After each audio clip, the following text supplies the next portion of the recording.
India versus Afghanistan के बीच खेला गया तीसरा T20I मुकाबला अब तक के क्रिकेट के इतिहास में बेहतरीन से बेहतरीन मुकाबला रहा, क्योंकि देखा जाए ऐसे बहुत कम मैच देखने को मिलते हैं जहां पर हमें 2 सुपर ओवर देखने को मिले और 2 सुपर ओवर के बाद मैच का नतीजा निकले। वैसे तो कहने को ये T20 मुकाबला है जहां 20-20 ओवर का मैच होता है, लेकिन इसके बावजूद भी सुपर ओवर के दम से इस मैच का निर्णय होता नजर आया। बात करें इंडिया वर्सेस अफगानिस्तान के इस तीसरे मैच की, तो भारतीय टीम के लिए शुरुआत तो बहुत ही खराब रही थी, लेकिन उसके बाद जो भारतीय टीम ने वापसी करी बहुत ही जबरदस्त थी और इस पूरी जीत का श्रेय कहीं ना कहीं भारतीय टीम कप्तान रोहित शर्मा को जाता है, क्योंकि पहले सेंचुरी लगाई, फिर उसके बाद दोनों ही सुपर ओवर में छक्के चौकों की बरसात करते हुए भारतीय टीम को ये तीसरा मैच जिताया। कहने को तो वैसे तो ये भारतीय टीम के लिए मुकाबला इतना इंपॉर्टेंट नहीं था, क्योंकि टीम ने सीरीज जीत ही रही थी। अब भारतीय टीम को बस क्लीन स्वीप करना था, वो बात अलग थी, क्योंकि इसी साल T20 वर्ल्ड कप है तो हर एक मुकाबला बहुत इंपॉर्टेंट है।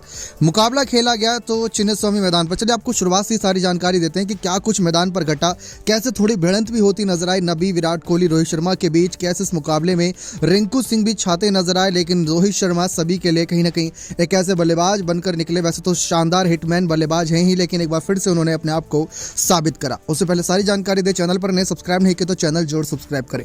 तो इंडिया वर्सेस अफगानिस्तान के बीच ये तीसरा मुकाबला चिन्नास्वामी स्टेडियम बेंगलुरु के मैदान पर खेला गया, जहां पर भारतीय टीम के लिए बहुत ही अच्छी प्लेइंग 11 थी, क्योंकि काफी बदलाव के साथ टीम इंडिया उतरी थी। 3 बदलाव हमें देखने को मिले थे। यशस्वी जायसवाल, रोहित शर्मा, विराट कोहली, शिवम दुबे, संजू सैमसन, रिंकू सिंह, वॉशिंगटन सुंदर, रवि बिश्नोई, मुकेश कुमार, कुलदीप यादव, आवेश खान हमें देखने को मिले। तो वही तिलक वर्मा, शुभमन गिल जैसे खिलाड़ी, अक्षर पटेल जैसे खिलाड़ी कह सकते हैं, उनको आज के मैच में मौका नहीं मिला। अफगानिस्तान की प्लेइंग 11 थी रहमानुल्लाह गुरबाज, इब्राहिम जादरान, गुलबदीन नईब, अजमतुल्लाह उमारजी, मोहम्मद नबी, नजीबुल्लाह जादरान, करीम जन्नत, शरफुद्दीन अशरफ, कईस अहमद, मोहम्मद सलीम, सैफ, फरीद अहमद मलिक। अब शुरुआत यहाँ पर रही टॉस के साथ। टॉस जीतकर पहले भारतीय टीम ने बल्लेबाजी करने का निर्णय किया, क्योंकि पिच दमदार थी और चिन्नास्वामी के मैदान पर कौन ही पहले बल्लेबाजी करने से चूकता नजर आए। ये वही मैदान है जहाँ पर गेल स्ट्रॉम आया था, 265 रन RCB ने बनाया था, आप सभी को याद रहेगा वो मुकाबला। लेकिन इस मुकाबले में शुरुआत करने उतरी भारतीय टीम के लिए, मतलब शुरुआत तो बहुत ही खराब रही। कह सकते हैं कि महज 4.3 ओवर तक भारतीय टीम ने 22 रन पर अपने 4 विकेट खो दिए थे, करीब 4.3 ओवर तक। तो ये बहुत ही मतलब कह सकते हैं निर्णायक भूमिका हो सकती थी, लेकिन यहां से वापसी करी टीम ने।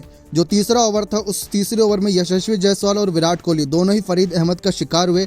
विराट कोहली तो बिना खाता खोले ही पवेलियन वापस गए, तो शिवम दुबे ने एक ही रन बनाया था, जो इस पूरी सीरीज में चमकते नजर आए थे, वो एक ही रन बना पाए। सैमसन को जहां मौका मिला था इस मैच में, वो पहली ही गेंद पर आउट हो गए थे, लेकिन उसके बाद पूरा जिम्मा अपने कंधों पर उठाया रिंकू सिंह और रोहित शर्मा ने। दोनों ने पीछे मुड़कर नहीं देखा। जहां 22 रन पर 4 विकेट गिर गए थे, तो उसके बाद यहाँ पर टीम का टोटल स्कोर अगर आपको बताएं तो 212 रन बना था। 212, यानी कि जो पार्टनरशिप थी, शानदार पार्टनरशिप थी 190 रन की, और ये 5 विकेट के लिए जो पार्टनरशिप थी, मतलब इसके बाद तो टूटी ही नहीं पार्टनरशिप। 20 ओवर में 212 रन 4 विकेट यहाँ पर खोते हुए टीम ने बनाए। कप्तान रोहित शर्मा ने अपने T20 करियर का सबसे बेस्ट स्कोर बनाया, 69 गेंद में 121 रन, 11 चौके, 8 छक्के की बदौलत, वो भी ऐसे मैच में जब टीम को जरूरत थी रन की।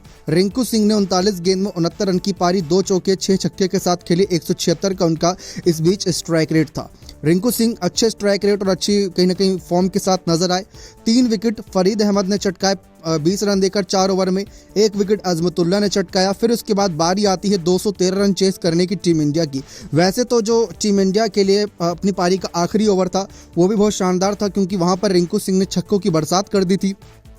उसके बाद अगर हम बात करें तो यहाँ पर आखिरी ओवर बहुत ही शानदार होने के बाद अब टीम इंडिया की बारी थी कि वह इस मैच को कैसे ना कैसे करके बचाए। लेकिन कह सकते हैं कि अफगानिस्तान के बल्लेबाजों ने पूरी टक्कर दी और ये भी एक T20 वर्ल्ड कप में प्रबल दावेदार के रूप में उभरे।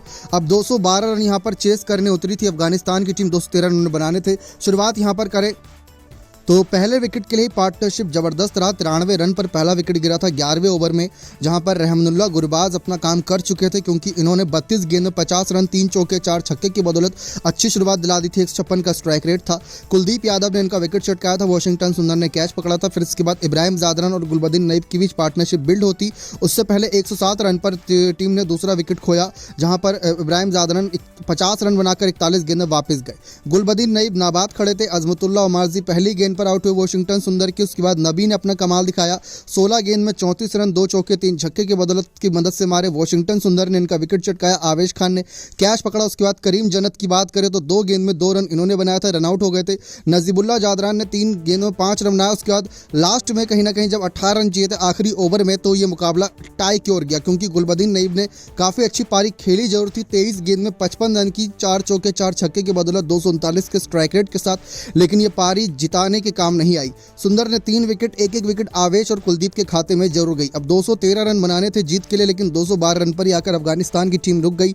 अब सबकी नजरें सुपर ओवर थी कि सुपर ओवर होगा तो कौन जीतेगा, यही हर कोई जानना चाहता था। लेकिन सुपर ओवर हुआ तो सुपर ओवर का नतीजा भी टाई के रूप में निकला। बात करें पहले सुपर ओवर में, भारतीय टीम की तरफ से मुकेश ने गेंदबाजी कराई थी, जहां पर पहला सुपर ओवर में बहुत ही रन खाए थे मुकेश ने, क्योंकि उस सुपर ओवर में अगर देखा जाए तो 17 रन बनाने थे टीम इंडिया को। आखिरी गेंद पर जब कहीं ना कहीं मुकेश की रन भाग रहे थे तो वहां पर बैट से लग गई थी। जब रन भाग रहे थे तो रोहित और कोहली काफ़ी भिड़ते नजर आए थे नबी से। उसके बाद हमने देखा कि 6 गेंद में 17 रन बनाने के इरादे से टीम इंडिया जब मैदान पर उतरी तो पहली गेंद कहीं ना कहीं लेग बाय के रूप में 1 रन आया, रोहित शर्मा सामने थे, फिर सिंगल आया 1 रन। उसके बाद हिटमैन शर्मा ने अपने अगली 2 गेंदों पर 2 छक्के लगाए, फिर अगली 5वीं गेंद पर यहाँ पर 1 ही रन भागा। अब लास्ट की गेंद पर 2 रन की आवश्यकता थी, जो कि रिंकू आ गए, रोहित शर्मा बाहर चले गए थे, रन ना भागना पड़े इस वजह से। अब रिंकू आए, आखिरी गेंद पर जायसवाल रन नहीं बना पाए, इसी वजह से 1 रन उनको भागना पड़ा, क्योंकि कीपर के हाथ में गेंद चली गई।